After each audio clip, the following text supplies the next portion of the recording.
নমস্কাৰ বিয়লিৰ আলাপলৈ আপোনালোকক স্বাগতম জনাইছোঁ প্ৰিয় দৰ্শক প্ৰতিটো সামৰণিয়ে জীৱনৰ নতুন আৰম্ভণি চাকৰি জীৱনৰ পৰা অৱসৰ গ্ৰহণ কৰাৰ পাছত ব্যক্তিসকলে কেনেদৰে ব্যস্ত থাকে তেওঁলোকৰ জীৱন পৰিক্ৰমা কিদৰে আগবঢ়াই লৈ যায় কি কামত তেওঁলোক নিয়োজিত হৈ থাকে তেওঁলোকৰ ৰুচি অভিৰুচি এই সবিশেষ আমি জানিবলৈ আলাপত বহু বিয়লিৰ আলাপত আজিৰ বিয়লিৰ আলাপত দুগৰাকী বিশেষ ব্যক্তিক আমি ষ্টুডিঅ'লৈ আমন্ত্ৰণ জনাই আনিছোঁ এগৰাকী সাংস্কৃতিক ক্ষেত্ৰখনৰ লগত জড়িত আন এগৰাকী হৈছে শিক্ষা খণ্ডৰ লগত জড়িত মই প্ৰথমে চিনাকি কৰি দিছোঁ মুকুল ৰাভা আমাৰ সৈতে আছে ষ্টুডিঅ'ত তেখেত অৱসৰপ্ৰাপ্ত উপ সঞ্চালক সাংস্কৃতিক সঞ্চালকালয় অসম আপোনাক আদৰণি জনাইছোঁ ৰাভাদেৱ নমস্কাৰ লগতে আছে আমাৰ ডক্টৰ লুৎফা হানুম সেলিমা বেগম বাইদেউ তেখেত অৱসৰপ্ৰাপ্ত অধ্যাপিকা অসমীয়া বিভাগ কটন বিশ্ববিদ্যালয়ৰ পৰা তেখেতে অৱসৰ গ্ৰহণ কৰিছে বাইদেউ আপোনাক আদৰণি জনাইছোঁ আমি আজি আলাপত বহিছোঁ আপোনালোক দুয়োগৰাকীৰ জীৱন সম্পৰ্কে আমি অকণমান কথা পাতিম বিশেষকৈ অৱসৰৰ পিছৰ সময়ছোৱাত তাৰ মাজতে অকণমান ফহিয়াই চাম আপোনালোকৰ কৰ্মজীৱন অতীত জীৱনৰ অকণমান আভাস আমি ল'বলৈ নিশ্চয় চেষ্টা কৰিম প্ৰথমে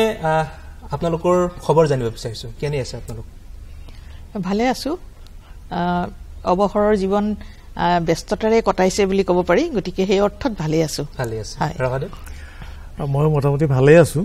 মই অৱসৰ গ্ৰহণ কৰিছোঁ 2015 চনৰ 31 ডিচেম্বৰত তাৰ পিছৰ পৰা বিভিন্ন ক্ষেত্ৰখনত বিশেষকৈ সাহিত্য সংস্কৃতিৰ ক্ষেত্ৰত চেষ্টা কৰিছোঁ যিমানখিনি পাৰোঁ মই ৰাইজৰ লগত থাকি পেলাই কিছু এটা সেৱা আগবঢ়াবৰ কাৰণে নিশ্চয় তেনেদৰে মই অতিবাহিত কৰি আছোঁ বাইদেউ আপুনি কেতিয়া অৱসৰ ল'লে মই 2022 চনৰ মাৰ্চ মাহৰ 31 তাৰিখে অৱসৰ ল'লে তাৰপিছত জীৱনৰ যিটো পৰিৱৰ্তন কিবা উপলব্ধি কৰিছে নেকি চাকৰি কৰি থকা সময়ত আৰু এতিয়া অৱসৰৰ পিছৰ সময়ছোৱাত মই চাকৰি কৰি থকা ক্ষেত্ৰত হৈছিলে কি এটা দৈনন্দিন ৰুটিন এটা থাকে কিন্তু এতিয়া ৰুটিন নাই যদিও মোৰ তলত কেইবাগৰাকী গৱেষকে গৱেষণা কৰি আছে গতিকে মই সেই গৱেষণাৰ সন্দৰ্ভত বিশ্ববিদ্যালয়ৰ লগত জড়িত হৈ থাকিব লগা হৈছে আৰু মোৰ নিজৰ বিশ্ববিদ্যালয়খনে মোক মাজে মাজে বিচাৰে মই তেতিয়া ছাত্ৰ ছাত্ৰীক পঢ়ুৱাবলৈও যাওঁ আৰু তদুপৰি গুৱাহাটী বিশ্ববিদ্যালয়ে তেওঁলোকে মোক এক্সটাৰ্নেল এক্সামিনাৰ হিচাপে কৰিছে মানে ৰাখিছে গতিকে সেই তাত মই থেচিছ গৱেষণা গ্ৰন্থবিলাক চাব লাগে আৰু সময় সাপেক্ষে ভাইভা ল'বৰ কাৰণে মৌখিক সাক্ষাৎকাৰ ল'বৰ কাৰণে যাব লগা হয় তেনেকৈ ব্যস্ত আছোঁ আৰু তেওঁলোকেও কিবা কিবি পাতিলে তাত মোক বক্তৃতা দিয়া বা কিবা ভাষণ দিয়া বা ক্লাছ লোৱা এইবিলাকত মাতে মই অতি আনন্দেৰে সেইবিলাকত অংশগ্ৰহণ কৰোঁ চাকৰি জীৱনৰ পৰা অৱসৰ ল'লেও আপুনি কৰ্মজীৱনৰ পৰা অৱসৰ লোৱা নাই বুলি ক'ব পাৰি আৰু এইটো শুভ লক্ষণ আমি সদায় ইতিবাচক মনোভাৱ লৈ আমি কৰ্মজীৱন আগবঢ়াই লৈ যাব লাগে তেতিয়াহে আমি জীৱনটোক এটা সুস্থ ৰূপত নিশ্চয় গঢ় দিব পাৰোঁ আমি দৰ্শকৰ জ্ঞাতাতে জনাওঁ যে বাইদেৱে বহুকেইখন গ্ৰন্থ ইতিমধ্যে প্ৰকাশ কৰিছে অনুবাদ গ্ৰন্থও বাইদেৱে প্ৰকাশ কৰিছে আৰু বিভিন্ন ধৰণৰ লেখা মেলাৰ লগত বাইদেউ জড়িত ইতিমধ্যে আভাস অলপ পাইছে আৰু মুকুল ৰাভাদেৱৰ বিষয়ে যদি কওঁ তেখেত আকাশবাণী গুৱাহাটী আৰু দূৰদৰ্শন কেন্দ্ৰৰ তেখেত নিয়মীয়া শিল্পী তেখেতে স্বীকৃতি লাভ কৰিছে অডিশ্যনত তেখেতে উত্তীৰ্ণ হৈছে আৰু এই বিষয়ে অকণমান আপোনাৰ পৰা জানিব বিচাৰিছোঁ এই কলা সংস্কৃতিৰ প্ৰতি আকৰ্ষিত কেনেদৰে হ'ল আপুনি কলা সংস্কৃতিৰ প্ৰতি আকৃষ্ট মই হৈছিলোঁ আচলতে সৰুৰে পৰাই মোৰ ঘৰৰ চোতালখনত দেউতা আছিল অত্যন্ত মানে সংস্কৃতিৰ প্ৰতি অনুৰাগী গতিকে দেউতাই যেতিয়া অল ইণ্ডিয়া ৰেডিঅ'ত চাকৰি কৰে তেতিয়াও সেই কথাটো মই গম পাওঁ আৰু যেতিয়া দেউতাই ৰেডিঅ'ত মানে গীত গায় তেতিয়া মই বিচনাতেই থাকোঁ উঠিয়েই নাহোঁ তেতিয়াই গম পাওঁ যে দেউতাই গীতৰ এটা আখৰা চলিছে তেতিয়াৰ পৰা মনত এটা ভাৱ সোমাইছে যদি ময়ো গান গাব পৰা হ'লহেঁতেন এনেকৈ এটা ভাৱ জাগি উঠিছিল তাৰপিছত স্কুলীয়া অৱস্থাটো মই বিভিন্ন ঠাইত নৃত্য গীত পৰিৱেশন কৰিবৰ কাৰণে গৈছিলোঁ বিশেষকৈ ৰাভা সংস্কৃতিৰ ওপৰত ৰাভা লোককৃষ্টিৰ ওপৰত তো মই 1979তে দিল্লী ৰিপাব্লিক ডেত মই নৃত্য পৰিৱেশন কৰিবলৈ যোৱা মানুহ আৰু কংগ্ৰেছ মহাসভা যেতিয়া 1976ত হৈছিলে তেতিয়া এটা বৃহৎ দলৰ লগত মই নৃত্য পৰিৱেশন কৰিছিলোঁ বিশেষকৈ ৰাভা লোকনৃত্য আৰু এনেকুৱা ধৰণে যেতিয়া মই স্কুলৰ লাইফত গীত মাতৰ এটা মানে যিটো মনৰ ইচ্ছা পূৰণ কৰিবৰ কাৰণে চেষ্টা কৰিছিলোঁ প্ৰয়াস কৰিছিলোঁ আৰু সেইধৰণে যেতিয়া মই চাকৰিত মই জইন কৰিলোঁ 1984ত মই সাংস্কৃতিক পৰিক্ৰমা বিভাগৰ এগৰাকী সাংস্কৃতিক বিষয়া হিচাপে যেতিয়া নিযুক্তি লাভ কৰিলোঁ তেতিয়া দেখিলোঁ যে সমগ্ৰ অসমৰ যি সাংস্কৃতিক জগতখনৰ যিখিনি পুৰোধা ব্যক্তি তেখেতসকলক লগ পোৱাৰ এটা মোৰ সৌভাগ্য হৈছিল গতিকে মোৰ মনৰ যিটো হাবিয়াস আৰু যিটো মোৰ জীৱনত কৰ্মৰত অৱস্থা মানে নিচা আৰু পেছা মোৰ একেলগে থকা বুলি মই অনুভৱ কৰিলোঁ গতিকে মই চাকৰি কৰি থকা জীৱন কালতো মই অনুমতি লৈ পেলাই বিভাগীয় অনুমতি লৈ পেলাই ৰাষ্ট্ৰীয় প্ৰেক্ষাপটত বিভিন্ন দল সংগঠন লৈ পেলাই মই পৰিৱেশন কৰিবলৈ গৈছিলোঁ আৰু সেই ধৰণেই যেতিয়া মই অৱসৰ গ্ৰহণ কৰিলোঁ অৱসৰ গ্ৰহণ কৰাৰ পিছতো বিভাগীয় কৰ্তৃপক্ষই কেতিয়াবা মোক মাতিছে বিশেষ কাৰণত মই গৈছোঁ বা আজিলৈকে জিলা প্ৰশাসন আৰু স্থানীয় প্ৰশাসনৰ লগত সাংস্কৃতিক জগতখনৰ যিকোনো কামৰ ক্ষেত্ৰত মোক যেতিয়া বিচাৰে তেতিয়া মই না কৰিব নোৱাৰোঁ মই যাবলগীয়া হয় আৰু ওতঃপ্ৰোতভাৱে আপুনি জড়িত হৈ আছে সংস্কৃতিৰ ক্ষেত্ৰখনৰ লগত আমি আপোনাৰ কণ্ঠত গীত শুনিম তাৰ আগতে বাইদেউ আপোনাৰ পৰা অকণমান জানিব বিচাৰিছোঁ আপুনি লেখা মেলাৰ প্ৰতি আকৃষ্ট কেতিয়া হ'ল কেতিয়াৰ পৰা আৰম্ভ কৰিলে মই একেবাৰে স্কুলত পঢ়ি থাকোঁতেই প্ৰথম মই লিখা আৰম্ভ কৰিছিলোঁ 1972 চনত এটা কবিতা লিখিছিলোঁ আৰু ইয়াৰ কাৰণটো হৈছে মোৰ দেউতাই লিখা মেলা কৰিছিল খুব জনপ্ৰিয় লেখক নাছিল কিন্তু তেখেতে ইংৰাজী আৰু অসমীয়া দুয়োটাতে লিখিছিল সেই সময়ৰ ইলাষ্ট্ৰেটেড উইকলিটো দেউতাৰ লিখা ওলাইছিল আৰু মই সেইটোৰ দ্বাৰা অকণমান অনুপ্ৰাণিত হৈছিলোঁ লেখা মেলাৰ জগতখনৰ প্ৰতি আৰু আকৰ্ষিত হৈছিলোঁ তাৰ পৰাই মোৰ যাত্ৰা আৰম্ভ হৈছে আৰু লাহে লাহে আৰু সেই যাত্ৰা এতিয়া অব্যাহত আছে হয় এতিয়া অৱসৰৰ পিছত কেনেদৰে ব্যস্ত ৰাখিছে আপুনি নিজকে আচলতে কৰ্মজীৱনত যেতিয়া ব্যস্ত আছিলোঁ তেতিয়া বহু প্ৰজেক্ট হাতত লোৱা হৈছিলে সেইবিলাক আধৰুৱা হৈ আছিলে আৰু মই অৱসৰ গ্ৰহণ কৰা হৈছোঁ 22 চনৰ মাৰ্চত আৰু লগে লগে সেই বছৰতে মোৰ 2খন অনুবাদ গ্ৰন্থ প্ৰকাশ হৈছে এখন মোৰ আগষ্ট মাহত আৰু এখন মোৰ নৱেম্বৰ মাহত প্ৰকাশ হৈছে সেই 2খন মোৰ পুৰণি প্ৰজেক্ট আছিল এতিয়ালৈ কেইখন গ্ৰন্থ প্ৰকাশ কৰিলে মোৰ মৌলিক কাব্যগ্ৰন্থ 7খন আৰু অনুবাদ গ্ৰন্থ 2খন আৰু সম্পাদিত গ্ৰন্থ প্ৰায় 7খন মান পাইছে প্ৰকাশ পাইছে তাৰে কেইখনমান একাডেমিক 3খন একাডেমিক বাকীখিনি নন একাডেমিক নিশ্চয় আৰু দেখিছোঁ আপোনাৰ সন্মুখত গ্ৰন্থ আছে কেইখনমান কবিতা সংকলনো আছে আমি আপোনাৰ কণ্ঠত স্বৰচিত কবিতা পাঠ শুনিম আপুনি সাজু হওক তাৰ আগতে মই দৰ্শকক জনাব বিচাৰিছোঁ মুকুল ৰাভাদেৱে আমাৰ অসমীয়া লোক সংস্কৃতিক যিদৰে আগবঢ়াই লৈ গৈছে প্ৰশংসনীয় বিষয় আৰু বিশেষকৈ আমাৰ অসমীয়া জাতিটোক শক্তিশালী কৰাত বা টনকিয়াল কৰাৰ ক্ষেত্ৰত আমাৰ বিভিন্ন জাতি জনগোষ্ঠীৰ গীত মাত কলা সংস্কৃতিৰ অৱদান যথেষ্ট আছে এই ক্ষেত্ৰত ৰাভাসকলো ব্যতিক্ৰম নহয় আৰু ৰাভা কৃষ্টি লোক সংস্কৃতি বা গীত মাত নৃত্য এই সকলোবোৰ ৰাভাদেৱে সুন্দৰকৈ আগবঢ়াই লৈ গৈছে এতিয়া আপোনাৰ কণ্ঠত আমি এটা ৰাভা গীত শুনিম তাৰপিছত আৰু আপুনি বিষ্ণু ৰাভাদেৱৰ গীত জ্যোতিপ্ৰসাদ আগৰৱালাদেৱৰ গীত ভূপেন হাজৰিকাদেৱৰ গীতো আপুনি অনুবাদ কৰিছে ৰাভা ভাষালৈ তাৰো আমি অকণমান আভাস ল'ম গীতৰ মাজেৰে কিন্তু প্ৰথমে এটা ৰাভা গীত আমি শুনিবলৈ প্ৰয়াস কৰিম আপোনাৰ পৰা মই আচলতে ক'ব বিচাৰিছোঁ মই আচলতে গায়ক নহয় চেষ্টা কৰিছোঁ গাই ভাল পাওঁ গতিকে মই চেষ্টা কৰিম যদি ভুল ভ্ৰান্তি হয় কিবা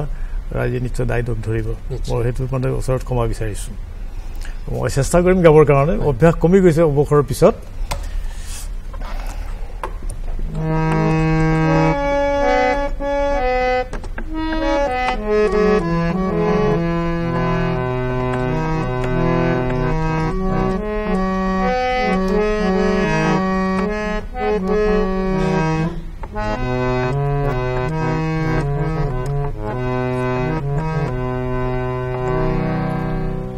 दोगो दोगो दोगो दोगो तेरी बात नोखी नोखी सीने गुरे तोंगाने के सोमोyan tongsare somoy tongsar somoyan tongsare somoy tongsar दोगो दोगो दोगो दोगो तेरी बात नोखी नोखी सी में गुरे तोंगाने के सोमोyan tongsare somoy tongsar somoyan tongsare somoy tongsar somoyan tongsare somoy tongsar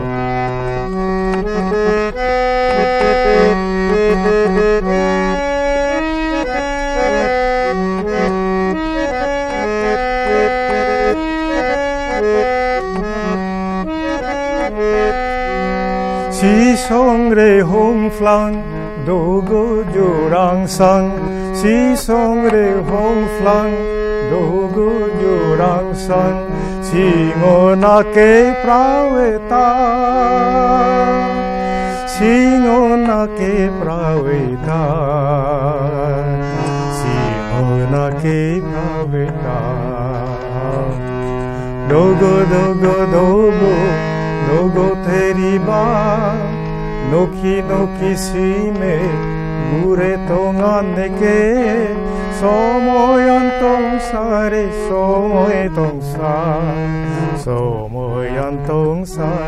সময়ন্তং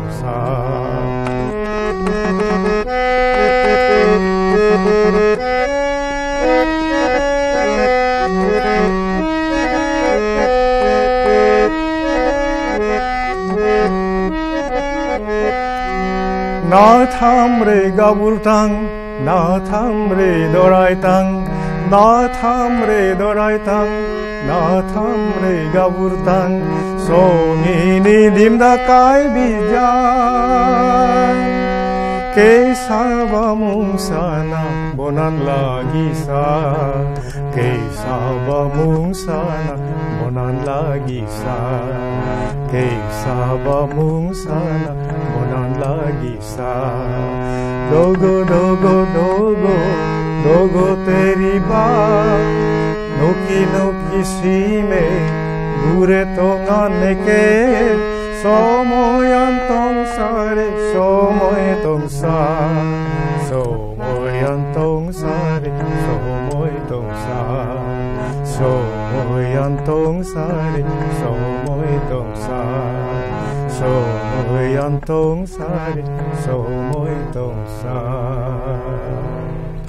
খুবই সুন্দৰ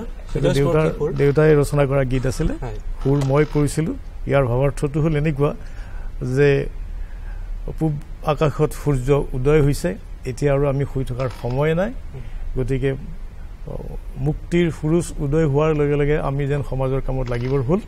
গতিকে এতিয়া আৰু খন্তেক ৰৈ থকাৰ কোনো সময় আমাৰ কাৰণে ৰৈ থকা নাই নিশ্চয় খুবেই সুন্দৰ গীতটোৰ কথা আৰু সুৰ শুনি নিশ্চয় আমাৰ দৰ্শকসকল আপ্লুত হৈছে এতিয়া বাইদেউ আপোনাৰ কবিতা সংকলন কেইখন প্ৰকাশ হৈছে এতিয়া মোৰ 7খন প্ৰকাশ আমি যদি অকমান আপোনাৰ কবিতা পাঠ শুনিব পাৰো আপোনাৰ স্বৰচিত আছে সন্মুখত দেখিছো কিতাপ বহু কেইখন আছে এয়া বাইদেউ কিতাপ এইখন তেখেতে প্ৰকাশ কৰিছে সেউজীয়াৰ বাট এটা বিচাৰিছে সৰাপাত গৰে এইখন আপোনালোকৰ সন্মুখত দেখুৱাইছো বেটুপাতটোৱে খুব সুন্দৰ আৰু নিশ্চয় তেখেতৰ গ্ৰন্থৰ যি আভাস কবিতাৰ ভাষাৰে তেখেতে নিশ্চয় খুব সুন্দৰকৈ সৃষ্টিশীল যিটো মনৰ কথা সুন্দৰকৈ প্ৰকাশ কৰিছে আমি অকমান আভাস ল'ম বাইদেউ আপোনাৰ স্বৰচিত কবিতা এটা শুনিম ইতিমধ্যে আৰু কেইখনমান গ্ৰন্থ আছে বাইদেউৰ তেখেতে অকলে থাকিলে কিছুমান কাম কৰিবলৈ ভাল মানে নামটো পঢ়িয়ে খুব ভাল লাগিছে এইখন আপোনালোকক মই দেখুৱাইছো এই সংকলনখন তেখেতে লিখিছে খুব সুন্দৰকৈ নিশ্চয় এই কবিতা সংকলনৰ জৰিয়তেই বাইদেৱে নিজৰ মনৰ কথাবোৰ প্ৰকাশ কৰি গৈছে এটা আমি অকমান বাইদেউৰ সৃষ্টিশীল মনৰ আভাস ল'ম তেখেতৰ কবিতা পাঠে মই কবিতা এটা পাঠ কৰিম কবিতাটোৰ নাম ঘৰ এটা বান্ধিলা ঘৰৰ গেটত তোমাৰ নাম ফলক লগালা প্ৰাপ্তিৰ সুখবোৰ যাতে ওলাই যাব নোৱাৰে তাৰ বাবে ৰাতিৰ গেটত গ্ৰিলত তলা ঘৰ এটা বান্ধিলা অঘৰী হোৱাৰ পৰা বাচিলা অৱশ্যে হকে বিহকে বাঢ়িল তোমাৰ উদ্বিগ্নতা ঘৰ বুলি তুমি কিন্তু বলিয়া হলা ঘৰৰ ভিতৰতে থাকিলে ওলাই গলে ঘৰলৈ উভতিবলৈ অস্থিৰ হলা পিছে ঘৰৰ ভিতৰতে থাকিও ভাৱনাৰ বৰষুণত জুৰুলি জুপুৰি হলা কুমলীয়া ৰ'দতে দেখোন জয় পৰি গ'ল তোমাৰ সপোনৰ কুঁহিপাত ঘৰৰ ভিতৰতেই চোন সংকাৰ বুলেতে ধৰাশায়ী কৰে তোমাক বুজি নাপালা দেহি ঘৰৰ শৰীৰটো যে সঁচা তোমাৰটোহে মিছা ঘৰৰ শৰীৰটোহে সঁচা তোমাৰটোহে মিছা সঁচাই মিছাক ৰক্ষা নকৰে আৰু একেলগে বাস নকৰে ঘৰ স্থিৰ আৰু অচঞ্চল তুমি অস্থিৰ আৰু চঞ্চল ঘৰ বাকহীন আৰু তুমি বাংময় কথাবোৰ নিমিলিল তথাপি এদিন কিজানি তুমি বন্ধা ঘৰৰ দেৱালতে ওলমি থাকিব পাৰা এখন তৈলচিত্ৰ হৈ থাকিবও পাৰা নাথাকিবও পাৰা খুবেই সুন্দৰ প্ৰকাশ খুব ভাল লাগিল শুনি। বাইদেউ আপুনি যে লেখা মেলা কৰে কোনবোৰ বিষয়ত বিশেষকৈ আপোনাৰ মনটোৱে বিচাৰে যে এনেকুৱা বিষয় মই উপস্থাপন কৰিম, বা সেই লেখাৰ সময়ত কোনবিলাক ভাৱে আপোনাৰ মনত বুৰবুৰণি সৃষ্টি কৰে? সেইটো কথা অকণমান সুনিৰ্দিষ্টকৈ কোৱা টান। কেতিয়াবা কি হয়, বহু অভিজ্ঞতা সঞ্চিত হৈ থাকে মনৰ মাজত আৰু বহিঃপ্ৰকাশ ঘটে হয়তো কেতিয়াবা বহুত পিছত, আৰু কিছুমান অভিজ্ঞতা তাৎক্ষণিকভাৱে সি বহিঃপ্ৰকাশ ঘটে বা কবিতাৰ ৰূপ লয়, এনেকুৱা হয়। আৰু বিষয় নিৰ্বাচনটো আচলতে সেইটো ক'বলৈ খুব টান হয়। তথাপিতো আমি কেতিয়াবা কিছুমান সমস্যা দেখোঁ চকুৰ আগত সমাজত, বা সামাজিক সমস্যাই হওক, ৰাজনৈতিক সমস্যাই হওক, বা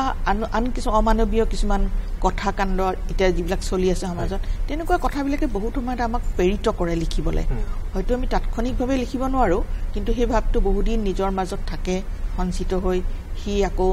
মথিত হয় ভিতৰত হৈ, সি আকৌ কবিতাৰ ৰূপ লয়, ঠিক তেনেকুৱা হয়। গতিকে বহু ধৰণৰ বাস্তৱ অভিজ্ঞতাই হওক বা সমাজৰ যি চিত্ৰ, সেইবোৰে আপোনাক লেখাৰ ক্ষেত্ৰত অনুপ্ৰাণিত কৰে। এতিয়া অকণমান ব্যক্তিগত কথালৈ আহোঁ আপোনালোকৰ দুয়োগৰাকীৰে। ৰাভাদেৱ, আপোনাৰ অকণমান ঘৰখনৰ বিষয়ে কওকচোন। বৰ্তমান কোন কোন আছে আপোনাৰ ঘৰত? মোৰ ঘৰখনত বৰ্তমান মই আৰু মোৰ পত্নী আৰু দুজনী ভণ্টি আছে, বিয়া দিব পৰা নাই, আৰু এজন ভাইটি আছে। আৰু দুজনী ভণ্টি মই বিয়া দিছিলোঁ, এজনী এতিয়াও আছে, সংসাৰ কৰি আছে, তেওঁৰ স্বামী অলৰেডি ঢুকাইছে, আৰু এজনী ভণ্টি বিয়া দিছোঁ, তাইৰো স্বামী ঢুকাইছে। গতিকে তাইৰ ল'ৰা ছোৱালী আছে, শিক্ষা দীক্ষা লাভ কৰিছে ইতিমধ্যে। তেনেধৰণে পৰিয়ালটো আমাৰ এতিয়া চলি আছে। এতিয়া ধৰক অৱসৰৰ পিছত জীৱনৰ যিখন দৈনন্দিন ৰুটিন কেনেদৰে আপুনি থিৰাং কৰিছে? দৈনন্দিন ৰুটিন বুলি ক'বলৈ হ'লে মনত যিবোৰ চিন্তা আহে সেই চিন্তাখিনি মই লিখিবলৈ চেষ্টা কৰোঁ। আৰু এনেধৰণৰ পৰিস্থিতিৰ মাজতে যেতিয়া চাকৰি জীৱনত বিভিন্ন ঠাইলৈ গ'লোঁ, বহুত মানুহৰ লগত চা চিনাকি হ'ল, আৰু চাকৰি জীৱনত মই যেতিয়া নিজৰ ৰুচিবোধৰ কাৰণে কেতিয়াবা বিশেষ বিশেষ প্ৰগ্ৰামলৈ গৈছিলোঁ, ঠিক সেইধৰণে গোটেই সৰ্বভাৰতীয় পৰ্যায়ৰ বিশেষকৈ বিষয়া কৰ্মচাৰীৰ লগত মোৰ চিনাকি হ'ল। তো সেই সূত্ৰে কিছুমান ক্ষেত্ৰত মোক এতিয়াও তেওঁলোকে বিচাৰে, তেওঁলোকে যেতিয়া বিচাৰে মই তেতিয়া যাবলৈ বাধ্য হওঁ। মোৰ ৰিটায়াৰমেণ্টৰ ঠিক প্ৰাক মুহূৰ্তত সংগীত নাটক একাডেমি, যি সংগীত নাটক একাডেমীৰ কথা আজি আপোনালোক সকলোৱে জানে,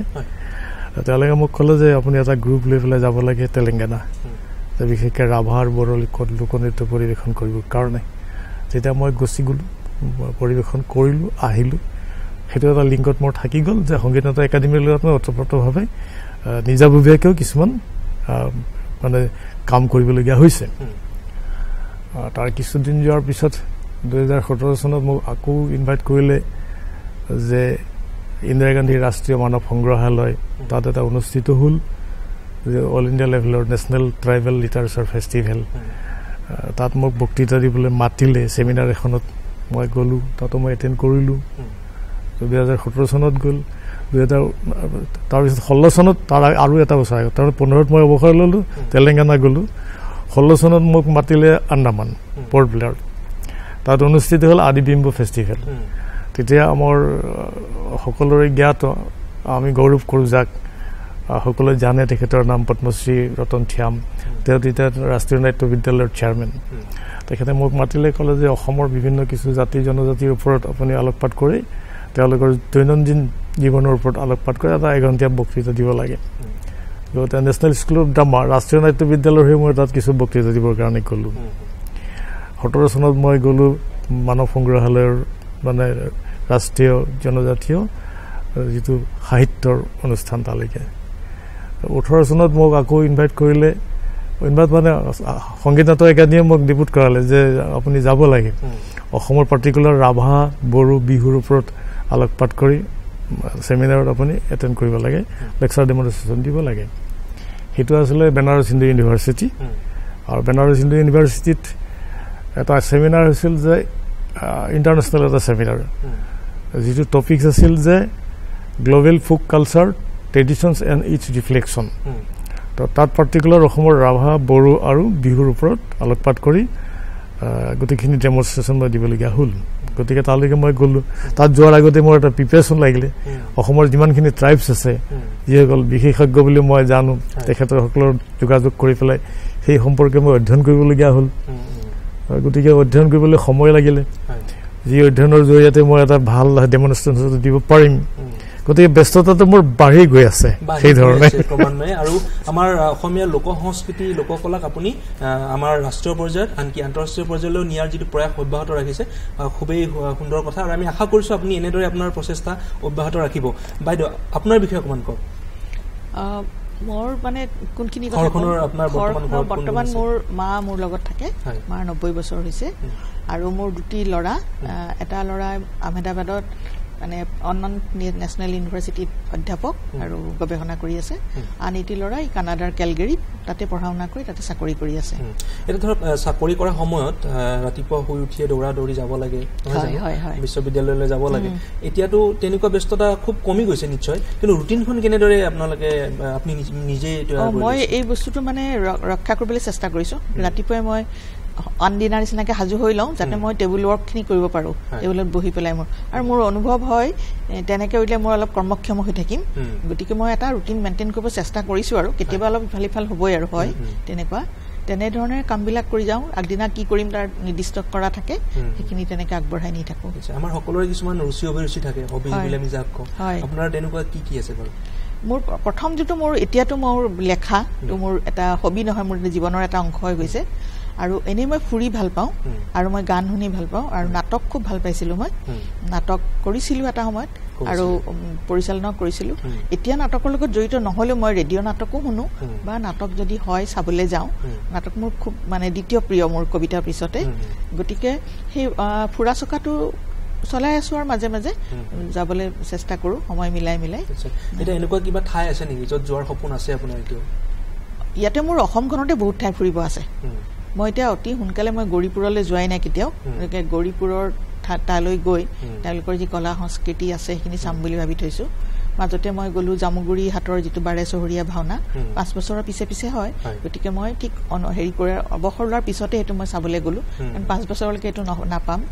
তাৰ স্থানীয় বিশ্বনাথ ঘাটকে আৰম্ভ কৰি তাৰ যিবিলাক পৰ্যটন চলি আছে সেইবিলাক মই ভ্ৰমণ কৰিলোঁ এনেকৈ মই চলাই আছোঁ অসমৰ বাহিৰলৈও গৈছোঁ বা ভাৰতৰ বাহিৰলৈ অলপ গৈছোঁ কিন্তু মোৰ কথাটো হ'ল কি মানে ভ্ৰমণৰ পৰা যি অভিজ্ঞতা সেয়াও যাতে মই মোৰ সাহিত্যৰ ভিতৰুৱা কৰিব পাৰোঁ তেনে এটা উদ্দেশ্য আছে আমি আশা কৰিছোঁ আপোনাৰ এই ভ্ৰমণৰ জৰিয়তে আমি নতুন নতুন সৃষ্টিমূলক গ্ৰন্থ পাম আপোনাৰ পৰা এতিয়া মুকুল ৰাভাদেৱ আপুনি আপোনাৰ ৰুচি অভিৰুচি কেনেকুৱা মই গম পাইছোঁ গান গাই আপুনি লেখা মেলাও কৰে তাৰ বাহিৰেও আমাৰ বহুতৰে থাকে কিছুমান ধৰক গান শুনি ভাল পায় বহুতে চিনেমা চাই ভাল পায় আপোনাৰ কেনেকুৱা মইতো ভাবিছোঁ যে আমাৰ অসমত বিশেষকৈ সাংস্কৃতিক ক্ষেত্ৰত যথেষ্ট সমল আছে আৰু এই সমলবোৰ আজি নতুন প্ৰজন্মই খুব গভীৰভাৱে গভীৰ চিন্তাৰে যদি এটা গৱেষণাৰ দৃষ্টিভংগীৰে বা জনাৰ আগ্ৰহেৰে আমি উলিয়াব বিচাৰোঁ যে উত্তৰ পূৰ্বাঞ্চলত অসমক লৈ পেলাই বাৰেবৰণীয়া যি লোক সংস্কৃতিৰ সমল সেই সমলসমূহ আমি কি ধৰণে আমি সংৰক্ষণ কৰিব পাৰোঁ বা ইয়াক নতুন প্ৰজন্মই কি ধৰণে আঁকোৱালি ল'লে ভাল হয়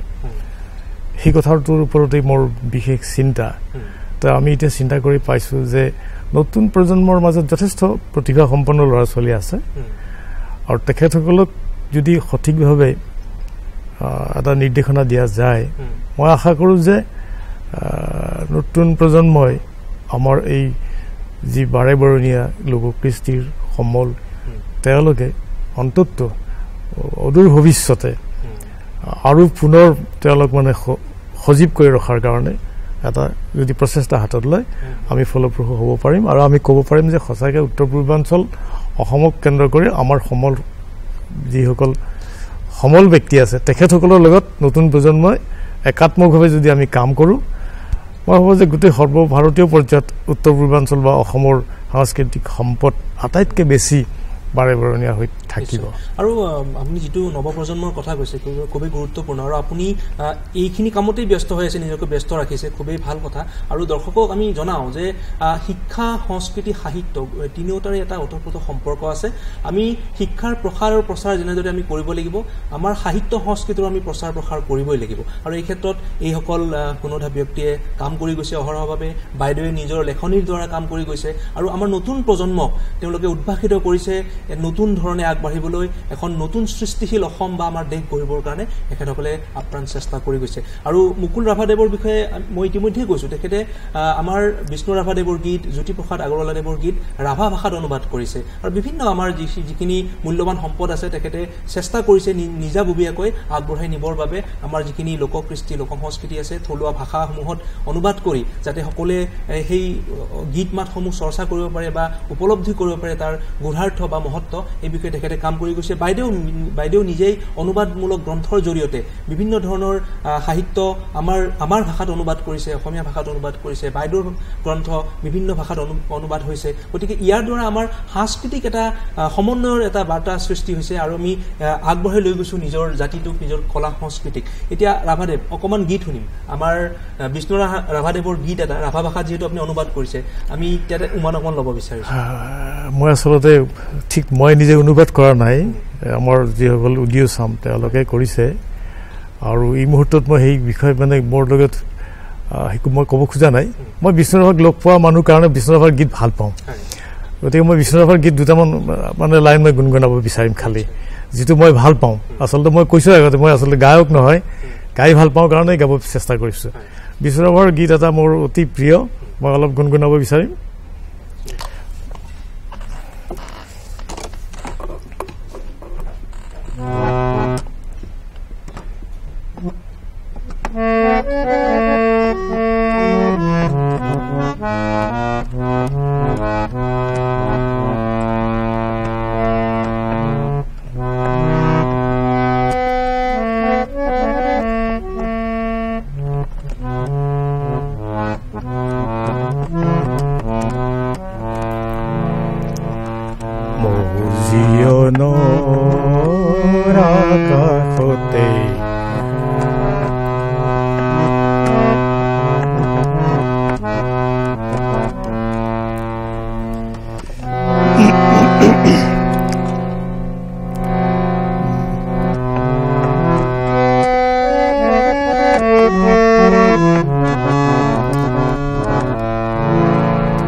কিনকিনিয়া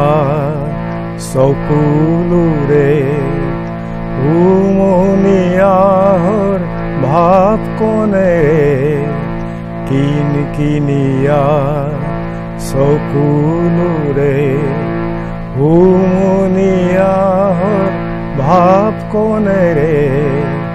প্ৰণয় সুৰুজ দেৱতাৰে জিলিকনি ফাৰে মোৰ জীৱনৰ আকাশতে ইন্দ্ৰধনু গঢ়ি মেদুৰ মেঘৰ মাদল কবাই গগন গগনা আল ফুলে বাই মেদুৰ মেঘৰ মাদল কমাই গগন গগনা আল ফুলে বাই বিজুলী নদীৰ নাচন্তি চাই বিজুলী নদীৰ নাচন্তি চাই দেউদি দেউদি নাচিম দেউদি দেউদি নাচিম ইন্দ্ৰধনু গঢ়ি মোৰ জীৱনৰ আকাশতে ইন্দ্ৰধনু গঢ়ি ইন্দ্ৰধনু গঢ়ি ইন্দ্ৰধনু গঢ়ি। খুবেই সুন্দৰ। আৰু এইখিনিতে মই জানিব বিচাৰিছোঁ, ধৰক আপুনি যিহেতু আমাৰ যিখিনি জাতি জনগোষ্ঠীৰ গীত মাতসমূহ চৰ্চা কৰি আছে, নৱপ্ৰজন্মৰ মাজত এই গীত মাতসমূহ লৈ যোৱাৰ কাৰণে আপুনি নিজাববীয়াকৈ কিবা প্ৰচেষ্টা হাতত লৈছে নেকি? মই নিজাববীয়াকৈ এতিয়া যিহেতু চাকৰিৰ পৰা অৱসৰ লৈছোঁ, চাকৰিত থকা অৱস্থাটো বিভিন্ন ধৰণৰ আমি নৃত্যৰ কৰ্মশালা, গীতৰ কৰ্মশালা পাতিছিলোঁ। আৰু অৱসৰ গ্ৰহণৰ পিছতো মই চৰকাৰৰ এটা মানে আৰ্থিক সাহায্য লৈ পেলাই এটা কৰ্মশালাৰ আয়োজন কৰিছিলোঁ, যিটো কৰ্মশালাত নেকি ৰাভা, বড়ো, সত্ৰীয়া, তিৱা জনগোষ্ঠীৰ লোকনৃত্যবিলাকৰ এটা মানে 7 দিনীয়া প্ৰশিক্ষণৰ ব্যৱস্থা মই কৰিছিলোঁ। আৰু দেখিলোঁ যে নতুন প্ৰজন্মই কৰ্মশালাত অংশগ্ৰহণ কৰাৰ পিছত আজি দেখা গ'ল যে গ্ৰীষ্মকালীন বন্ধৰ সময়ত বিভিন্ন শিক্ষানুষ্ঠানত বিভিন্ন সংগঠনসমূহে কৰ্মশালাৰ আয়োজন কৰিছে। তো সেই কৰ্মশালাত অংশগ্ৰহণ কৰা যিসকল ছাত্ৰ ছাত্ৰী বা কৰ্মশালাত অংশগ্ৰহণ কৰা যি নৱপ্ৰজন্ম, তেওঁলোকে কৰ্মশালাটোৰ পিছত তেওঁলোকৰ কৰণীয় কি হ'ব পাৰে, বা যিবোৰ আমাৰ সাংস্কৃতিক সংগঠন আছে বা সংগীত বিদ্যালয় আছে বা এনেকুৱা ধৰণৰ সাংস্কৃতিক সংগঠনৰ জৰিয়তে যিবোৰ কৰ্মশালা পাতি আছে, মই ভাবোঁ যে যদি কৰ্মশালাৰ পিছত আমি কমেও এটা কৰ্মশালাত 30জন বা 40জন ল'ৰা ছোৱালী আমি পাওঁ, তো সেই কৰ্মশালাত অংশগ্ৰহণ কৰা যিখিনি ল'ৰা ছোৱালীৰ মাজত আমি দেখা পাওঁ যে তেওঁলোকৰ মাজত যে কমেও 10জন বা 12জন ল'ৰা ছোৱালী তেওঁলোকৰ যিটো পাৰফৰ্মেঞ্চ আমি পাওঁ, তো এটা বাচকবনীয়াভাৱে আমি তেওঁলোকক বাছি উলিয়াব পাৰোঁ। গতিকে কৰ্মশালাৰ পিছত সেই কৰ্মশালাত অংশগ্ৰহণ কৰা যিসকল পাৰদৰ্শিতা ভাল দেখুৱাব পৰা ল'ৰা ছোৱালীখিনিক যদি আমি ৰাজ্যিক পৰ্যায়ৰ বা ৰাষ্ট্ৰীয় পৰ্যায়ৰ চৰকাৰী বা বেচৰকাৰী অনুষ্ঠানলৈকে যদি তেওঁলোকক আমি নিব পৰা হয় বা সেই সুযোগটো যদি তেওঁলোকক দিয়া হয়, তেতিয়াহ'লে তেওঁলোকে কৰ্মশালাৰ প্ৰতি আৰু বেছি মানে আগ্ৰহী হৈ উঠে। তো সেইটোৱে মই ক'ব বিচাৰিছোঁ। আৰু মই যেতিয়াই কৰ্মশালাৰ আয়োজন কৰিছোঁ, কৰ্মশালাৰ পিছত যিখিনি ল'ৰা ছোৱালীক মই দেখিছোঁ যে এই কেইজন ল'ৰা ছোৱালীৰ আটাইতকৈ ভাল পাৰফৰ্মেঞ্চ আছে, গতিকে তেওঁলোকক মই বাহিৰলৈ নিয়াৰ এটা প্ৰচেষ্টা সদায় অব্যাহত ৰাখিছোঁ। আৰু ইতিমধ্যে মই লৈও গৈছোঁ। প্ৰত্যেকটো কৰ্মশালাৰ পিছত কৰ্মশালাত অংশগ্ৰহণ কৰা যিসকলক মই দেখিছোঁ তেওঁলোকৰ পাৰদৰ্শিতা আছে, সেই ল'ৰা ছোৱালীখিনিক মই ৰাষ্ট্ৰীয় পৰ্যায়লৈকে এটা মানে পৰিৱেশন কৰিবৰ কাৰণে মঞ্চ এখন দিছে, দিয়াৰ চেষ্টাটো অব্যাহত ৰাখিছোঁ। আৰু ইতিমধ্যে মই লৈ গৈছোঁ তেওঁলোকক। এনেধৰণৰ প্ৰচেষ্টা আপুনি হয়তো অসমৰ বিভিন্ন ঠাইত কৰিব লাগিব, আশদিয়াৰ পৰা ধুবুৰীলৈ বিভিন্ন পিছপৰা ঠাইলৈ আপুনি যাব লাগিব, যিহেতু আপোনাৰ আগ্ৰহ আছে বা আপোনাৰ প্ৰতিভা আছে, আপুনি ইমানখিনি পাৰদৰ্শিতা অৰ্জন কৰিছে আপোনাৰ কলা সংস্কৃতি অধ্যয়নৰ জৰিয়তে, নিশ্চয় এই ধাৰা আপুনি অব্যাহত ৰাখিব আমি আশা কৰিছোঁ। এতিয়া বাইদেউ, আপুনি শিক্ষকতাৰ লগত যিহেতু জড়িত হৈ আছে, সাম্প্ৰতিক সময়ত আপুনি কি ভাবে, যিহেতু আপুনি যি সময়ত শিক্ষকতা জীৱন আৰম্ভ কৰিছিল, এতিয়াৰ যি শিক্ষাৰ যিটো প্ৰচাৰৰ ক্ষেত্ৰত আমি গুৰুত্ব আৰোপ কৰিছোঁ, কিবা পাৰ্থক্য অনুভৱ কৰিছে নেকি? পাৰ্থক্যটো নিশ্চয় কৰিছোঁ। আজিৰ পৰা 30-32 বছৰ আগতে যি শিক্ষকতা আৰম্ভ কৰাৰ যি পৰিৱেশ, শৈক্ষিক পৰিৱেশ আছিল, তাত পৰিৱৰ্তন আহিবই স্বাভাৱিক, কাৰণ সমাজখনতো একে থকা নাই। সমাজখনতো বহু পৰিৱৰ্তন হৈছে, মানুহৰ চিন্তাৰ পৰিৱৰ্তন হৈছে, মূল্যবোধৰ পৰিৱৰ্তন হৈছে। গতিকে সাংস্কৃতিক দিশতো আমি দেখিছোঁ তাৰো কিছু পৰিমাণে আংশিকভাৱে কিছু অৱক্ষয় হৈছে, যি ধৰণে ধৰি ৰাখিব লাগিছিল সেইটো পৰা নাই।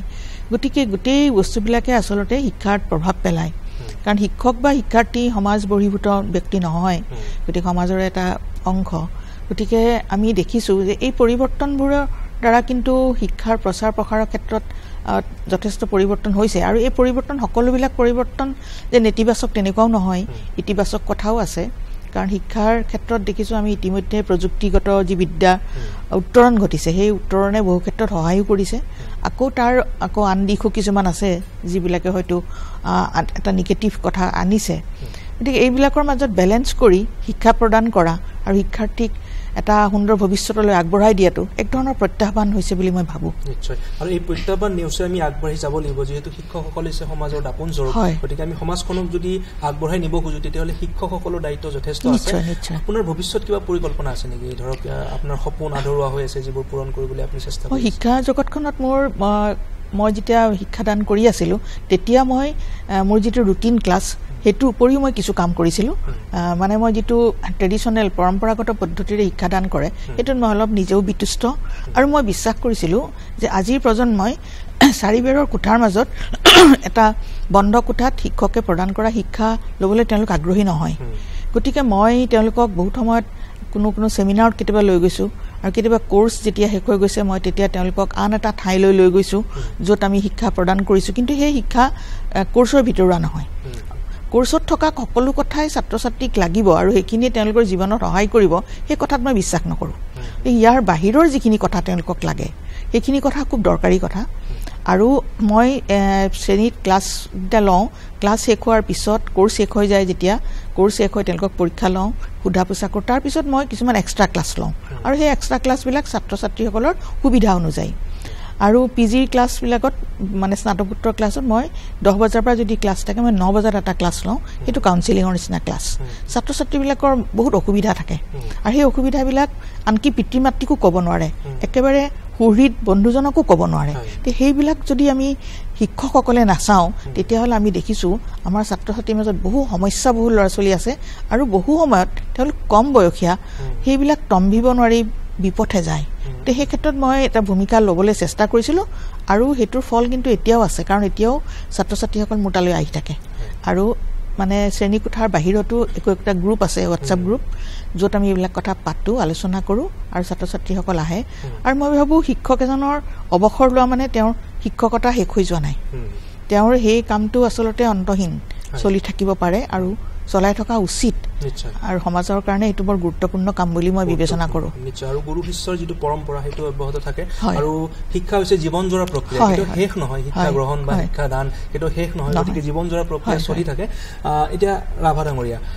যিসকল ব্যক্তিয়ে ধৰক আপোনালোক দুয়োগৰাকী যথেষ্ট ব্যস্ত আপুনি সংস্কৃতিৰ লগত জড়িত বাইদেউ শিক্ষাখণ্ডৰ লগত জড়িত লেখা মেলাৰ লগত জড়িত কিছুমান ব্যক্তি আছে অৱসৰৰ পিছত তেওঁলোকৰ কৰিবলগীয়া বিশেষ কাম নাথাকে তেখেতসকল যথেষ্ট হতাশাত ভোগা দেখা যায় সেইসকল ব্যক্তিক আপুনি কি ক'ব কেনেদৰে তেওঁলোকে নিজৰ জীৱনটো আগবঢ়াই নিয়া উচিত বুলি ভাবে আচলতে অৱসৰ গ্ৰহণৰ পিছত কিছুমান ব্যক্তি আছে আপুনি যিটো কথা ক'লে সেইটো কথা ঠিক যে হতাশাতগ্ৰস্ত হৈ পৰে ঘৰৰ ভিতৰত থাকি কি কৰিব কি নকৰিব এনেকৈ এটা পৰিস্থিতিৰ সন্মুখীন হয় মই ক'ব বিচাৰোঁ কি যে প্ৰত্যেকজন ব্যক্তিৰ নিজৰ নিজৰ জীৱনশৈলী বেলেগ বেলেগ মই যিটো ভাল পাওঁ মোৰ যিটো ৰুচিবোধ সেইটো সকলোৰে নহ'বও পাৰে তথাপিতো এনে কিছুমান ব্যক্তি আছে যিখন ব্যক্তিক আমি সমাজত পাইছোঁ যে অৱসৰ গ্ৰহণৰ পিছত তেওঁলোকে নিজকে সমাজত অলপমান মানে সমাজৰ প্ৰতি এটা সেৱা আগবঢ়াব বিচাৰে বা সমাজে তেওঁলোকক আঁকোৱালি ল'লে তেওঁলোকে তালৈকে অলপমান নিজক আত্মনিয়োগ কৰিব বিচাৰে তো তেওঁলোকৰ প্ৰতি মোৰ এটা আহ্বান থাকিব যে অৱসৰ গ্ৰহণটোৱে মানুহক এইটো কৰিব নিবিচাৰে যে তেওঁ আৰু কৰিবলগীয়া একো নাই সেই চিন্তাটো তেওঁ আঁতৰ কৰিব লাগিব এক নম্বৰ কথা আৰু সমাজখনক বাদ দি আমি ব্যক্তি কেতিয়াও জীয়াই থাকিব নোৱাৰিম ব্যক্তি সমষ্টিয়ে যিহেতু সমাজ অৱসৰ গ্ৰহণৰ পিছত মই এজন ব্যক্তি মাত্ৰ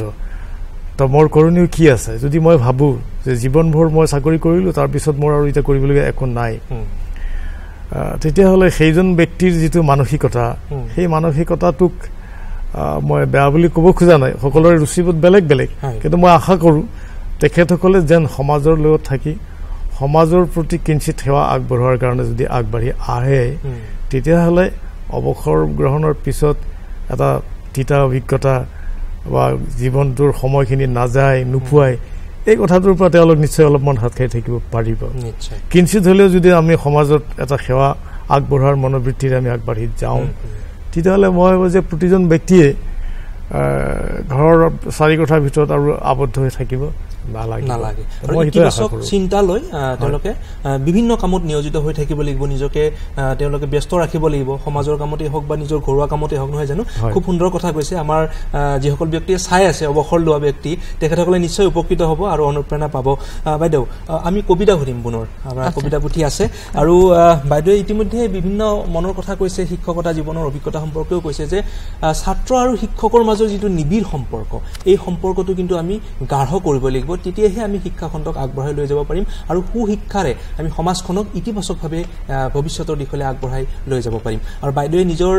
অভিজ্ঞতাৰ ফালৰ পৰা বা নিজৰ লেখনিৰে এই কথাসমূহ প্ৰকাশ কৰিবলৈ চেষ্টা কৰিছে সমাজত ঘটি থকা বিভিন্ন ঘটনা পৰিঘটনাক তেখেতে লেখনিৰ মাজেৰে প্ৰকাশ কৰিছে ৰাভা ডাঙৰীয়াই গীত মাতৰ জৰিয়তে এক সমন্বয়ৰ বাৰ্তা কঢ়িয়াই নিবলৈ চেষ্টা কৰিছে ৰাষ্ট্ৰীয় আন্তঃৰাষ্ট্ৰীয় পৰ্যায়লৈ বাইদেৱে কবিতা সাজু কৰিছে গতিকে আমি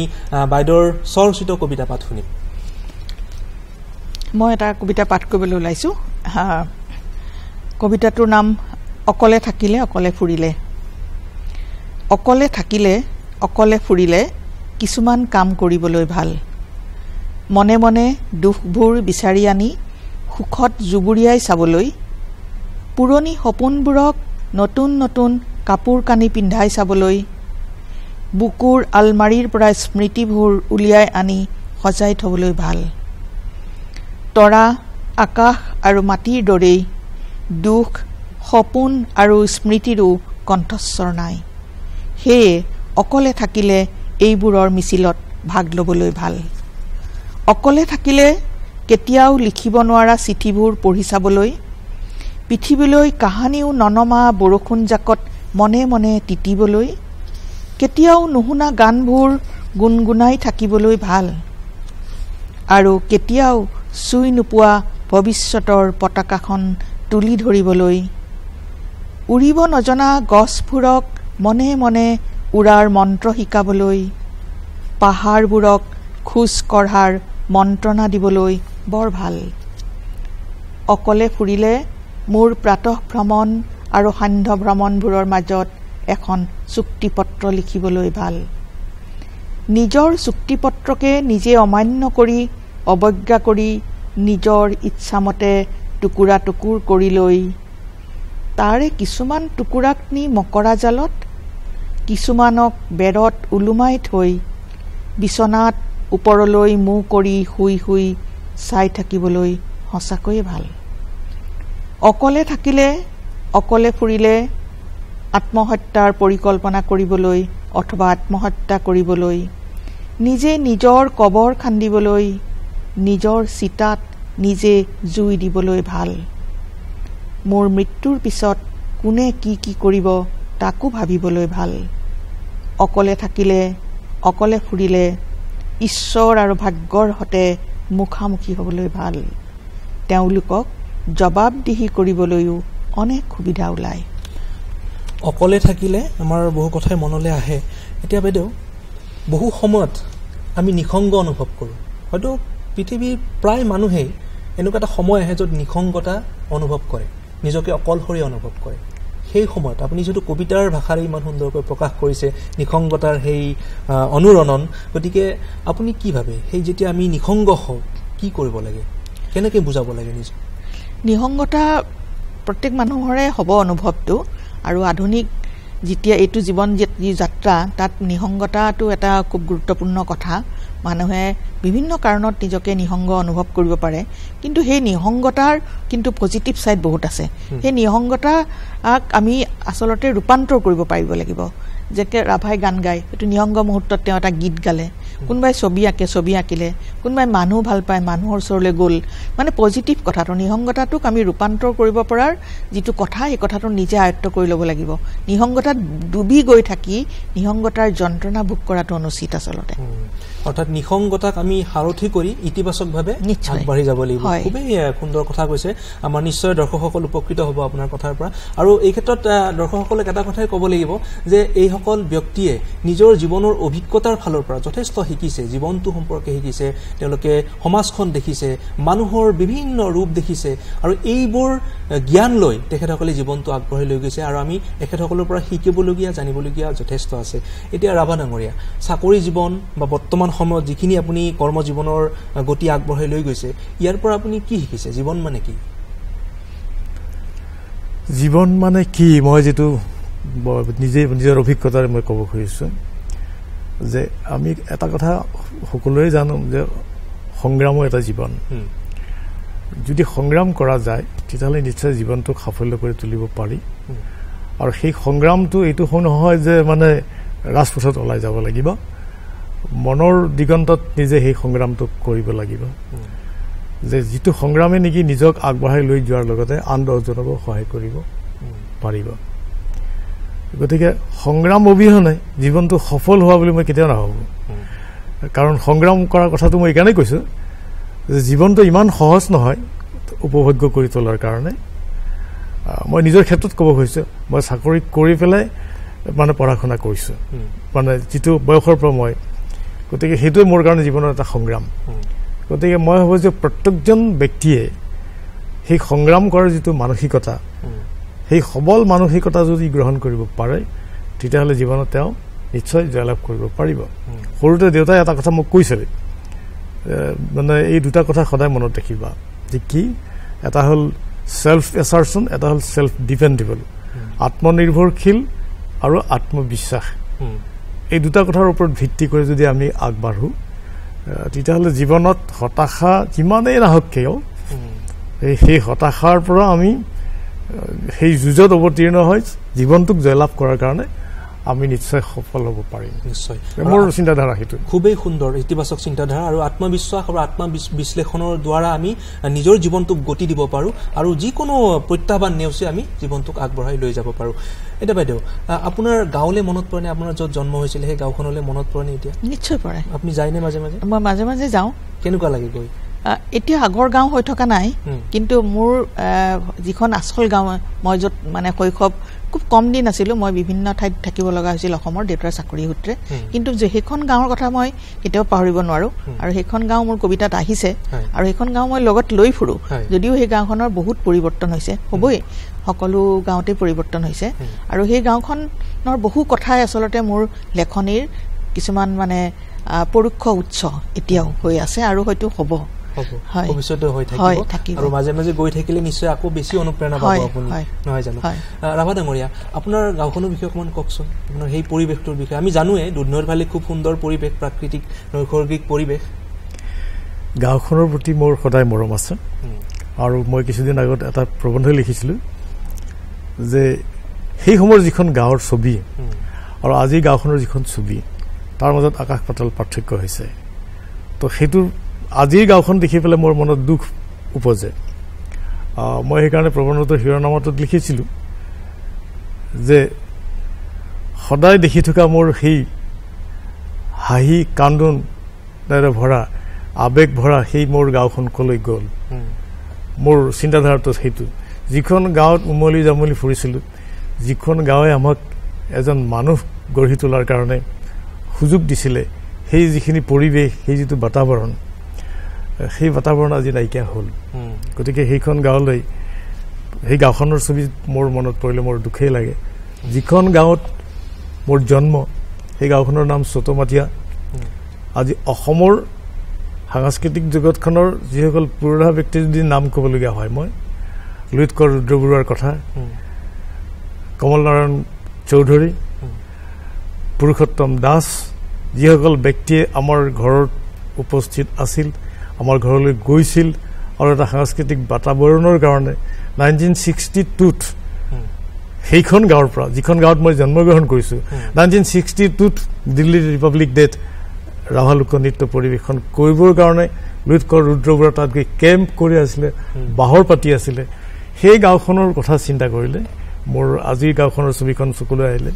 মোৰ দুখেই লাগে। মই সেইকাৰণে নতুন প্ৰজন্মক ক'ব বিচাৰিছোঁ যে আমি গৌৰৱ কৰিব বিচৰা সেইসকল ব্যক্তি কোন আছিলে, সেই কথা যদি আমি এবাৰ চিন্তা কৰোঁ যে আমি পুনৰ সেই গাঁওখনলৈ যাবই লাগিব। আমি কিছুমান কথা আমি ইতিহাসৰ জৰিয়তেও লাভ কৰিছোঁ, যে যেতিয়া ৰামচন্দ্ৰক কৈছিলে যে তুমি অযোধ্যাতে থাকি যোৱা ৰামচন্দ্ৰই কৈছিল যে নহয় যে মোৰ নিজৰ জন্মভূমিখনেই আটাইতকৈ শ্ৰেষ্ঠ মই তালৈকে উভতি যাম গতিকে সেই কথা আজি আমি যদি আমি হৃদয়ঙ্গম কৰিব বিচাৰোঁ নিজৰ গাঁওখনক বেয়া পোৱাৰ কথা আহিবই নোৱাৰে কিন্তু আজিৰ প্ৰজন্মই সেই চিন্তাটোৰ পৰা কিছু ফালৰি কাটি গৈছে অত্যাধুনিক প্ৰযুক্তিবিদ্যাৰ মহত মই নকওঁ যে প্ৰযুক্তিবিদ্যা বেয়া প্ৰযুক্তিবিদ্যাৰ যি বিদ্যাই আমাক নিমিষতে গোটেই পৃথিৱীখনক বিশ্বখনক দেখুৱাইছে কিন্তু সেই বুলি যিখন গাঁৱত জন্মগ্ৰহণ কৰিছোঁ যিখন যি বায়ু পানী লৈ পেলাই আমি ডাঙৰ দীঘল হৈছোঁ সেই গাঁওখনক আমি কেতিয়াও পাহৰিব নোৱাৰোঁ আৰু পাহৰা উচিত নহয় সকলোৰে ক্ষেত্ৰতে মই এই কথাটো ক'ব খুজিছোঁ যে প্ৰতিজন ব্যক্তিয়ে নিজৰ জন্মভূমিক লৈ কেতিয়াও পাহৰা উচিত নহয়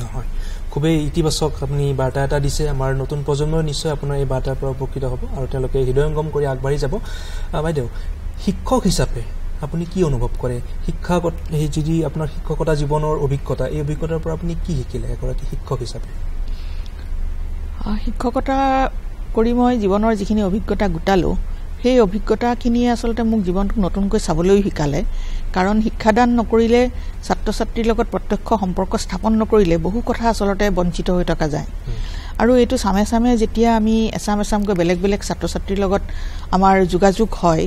আমাৰ শিক্ষাদান পদ্ধতিত সেইটো যোগাযোগ পদ্ধতিতে হয় তেতিয়া আমি দেখিছোঁ যে মানুহৰ আচলতে বহু সমস্যা আৰু সেই সমস্যাবিলাক আমি দেখোঁ যে বহু ছাত্ৰ ছাত্ৰীৰ লগতে থাকে কিন্তু সেই সমস্যাবিলাক বেলেগ বেলেগ প্ৰত্যেকৰ কাৰণে তাৰ স্বৰূপ বেলেগ বেলেগ কিন্তু আমাৰ এই শিক্ষা পদ্ধতিত কিন্তু সেইবিলাকৰ বিশ্লেষণ বা সমাধানৰ কোনো কথা নাথাকে গতিকে সেইটো এটা ডাঙৰ গেপ হয় আমাৰ যিটো ব্যৱস্থা শিক্ষা ব্যৱস্থাত গতিকে ছাত্ৰ ছাত্ৰীক লগত ওচৰ আমাৰ মই সদায় ক্লাছত কওঁ যে আমাক চকীত বহিব দিয়ে তোমালোকক ডেস্ক বেঞ্চত এটা ইতিমধ্যে এটা আৰ্টিফিচিয়েল এটা গেপ এটা ক্ৰিয়েট কৰি দিয়া হয় কিন্তু আচলতে সেইটো নহয় আমাৰ পৌৰাণিক শিক্ষা পদ্ধতিৰ কথা নিশ্চয় আপোনালোকে শুনিছে তাত সেই বস্তুটো নাছিল গতিকে ছাত্ৰ ছাত্ৰীৰ ওচৰ চাপিব পৰা ছাত্ৰ ছাত্ৰীৰ মনৰ ভিতৰখন চাব পৰাৰ যিটো কথা সেই কথাবিলাক যিটো ইয়াত নাই গতিকে মই দেখিছিলোঁ যে মই আউট অফ দ্য চিলেবাছ পাঠ্যক্ৰমৰ বাহিৰত গৈ ছাত্ৰ ছাত্ৰীৰ ওচৰ চাপৰ কাৰণে চেষ্টা কৰিব লগা হৈছিল কষ্ট কৰিব লগা হৈছিল আৰু কিন্তু মই তাৰ ফল পাইছিলোঁ মই দেখিছিলোঁ তাৰ ভাল ফল আহিছিল আৰু ছাত্ৰ ছাত্ৰীক সেইটোহে লাগে এই যিটো পদ্ধতিত শিক্ষা দিয়া হয় এইখিনি পঢ়িলে মুখস্থ কৰিলে লিখিলে পৰীক্ষাত সেইটো দি আচলতে মানুহৰ যিটো সৰ্বতো প্ৰকাৰৰ যিটো কল্যাণ বা মংগল ই কেতিয়াও সম্ভৱ নহয় আচলতে আৰু আপুনি যিখিনি কাম কৰি গৈছে সেই কামৰ জৰিয়তেহে আমি এই লক্ষ্যত আমি উপনীত হ'ব পাৰিম বুলি আমি আশা কৰিছোঁ নহয় জানো আমাৰ সময় কমি আহিছে আমি অনুষ্ঠানটিৰ পৰা বিদায় ল'ব লাগিব দুগৰাকী বিশেষ ব্যক্তিৰ লগত আমি কথা পাতিলোঁ আপোনালোকে ইমান সময় নিশ্চয় অনুভৱ কৰিছে জীৱন সম্পৰ্কে আমাৰ শিক্ষা সংস্কৃতিৰ সম্পৰ্কে বাইদেউ আপোনাক বহুত বহুত ধন্যবাদ জনাইছোঁ ৰাভা ডাঙৰীয়া আপোনাকো ধন্যবাদ জনাইছোঁ আমি বিদায় ল'ম বিয়লিৰ আলাপৰ পৰা আপোনাৰ কণ্ঠত এফাকি গীতেৰে আপুনি যি শুনে আমাৰ ৰূপালীম নাটকখন ৰাভা ভাষালৈ অনুবাদ কৰা হৈছিলে আপোনালোক সকলোৱে নিশ্চয় জানে যে বাদুং দুপ্পা অনুষ্ঠানটোৰ কৰিধৰতা আছিলে শুক্ৰাচাৰ্য ৰাভা শুক্ৰাচাৰ্য ৰাভাই ৰূপালীম নাটকখন অনুবাদ কৰিছিলে আৰু অনুবাদ কৰাৰ সময়ত তাত ৰূপালীমৰ যিকেইটা গীত আছিলে তাৰ কেইটামান গীত ৰাভা ভাষালৈ অনুবাদ কৰিছিলে আৰু ৰাভা ভাষালৈ অনুবাদ কৰাৰ ক্ষেত্ৰত বিশেষকৈ ৰাভা শব্দৰ সংযোজনৰ ক্ষেত্ৰত বিভিন্নজনে বিভিন্ন ধৰণে সহায় আগবঢ়াইছে গতিকে এই মুহূৰ্তত মই আৰু সকলোৰে নাম ল'ব খোজা নাই শুক্ৰাচাৰ্যৰ সেই ৰূপালীম নাটকখনত এটি গীতৰ যিটো ৰাভা ভাষালৈ অনুবাদ কৰা হৈছিল সেই গীতটো মই জাষ্ট মানে শব্দবিলাক সংযোজন কৰিছিলোঁ আৰু জ্যোতিপ্ৰসাদৰ যি কালজয়ী গীতৰ সুৰ সেই সুৰ যাতে অব্যাহত থাকে সেই পেলাই গীতত আছিল মানে অসমীয়াত আছিলে জ্যোতিপ্ৰসাদৰ জিলিকা পাখিৰে ও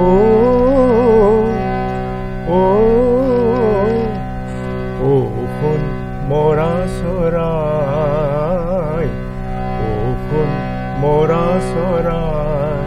এইটো আছিলে অসমীয়াত সেইটো ৰাভালৈ ৰূপান্তৰ হ'ল নাই ৰ ক্ৰেং পাকে নাই ৰ ক্ৰেং পাকে ও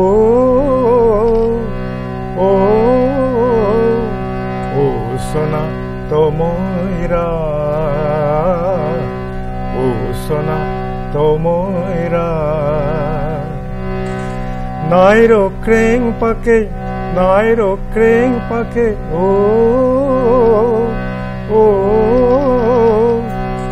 সোনা তময়ৰা তমৰা খুবেই সুন্দৰ আৰু এনেদৰে